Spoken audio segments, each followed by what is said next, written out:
உங்களுக்கு அவருக்கு ஒரு நல்ல கோயின்சிடன்ஸ் இருக்குது. அவரும் யார்ட்டும் ஆக்சிடென்ட் இருந்ததில்லை. ஆமாம் சார், இருந்தில்லை. எல்லாமே அந்த ஷார்ட் ஃபிலிமோட அந்த பூம் அப்போ தான் அந்த டைம். ஆமாம், அது ஒரு ஈரா இப்போ ஆக்சுவலாக. ஒரு ஷார்ட் ஃபிலிம் வந்து ஒரு ரெஃபரன்ஸாகவும் நான் எப்படி படம் பண்ணுவேன் அப்படின்னு காட்டுறது. பட் வேறு ஐம் ரியலி எனக்கு ரொம்ப எங்கே வாவ் அப்படின்னு தோணுதுன்னா, மேக்கிங் ஆஃப் மூவி எப்படி கற்றுக்கிட்டீங்கிறது தான்.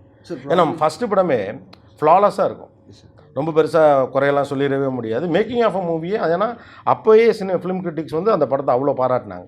So making of the movie எப்படி கற்றுக்கிட்டீங்க? ஃபிலிம் மேக்கிங்கை பொறுத்தளவுக்கு when it comes to film making for me it is all about sense.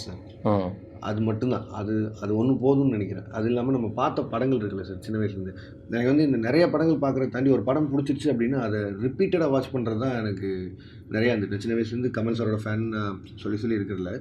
இப்போது எந்த படம் அதிக முறை நீங்கள் பார்த்தா ஞாபகம் இருக்குது? சத்யான் விரும்பாண்டி ஒரு 200-250 தடவை பார்த்துருக்க வாய்ப்பு. சத்யான் விரும்பாண்டி படம் பார்க்குற அந்த ஃபீலையே மறக்கடிச்சு, என்னடா இப்படிலாம் சண்டை போடுறாங்க அப்படின்னு பார்க்க ஆரம்பி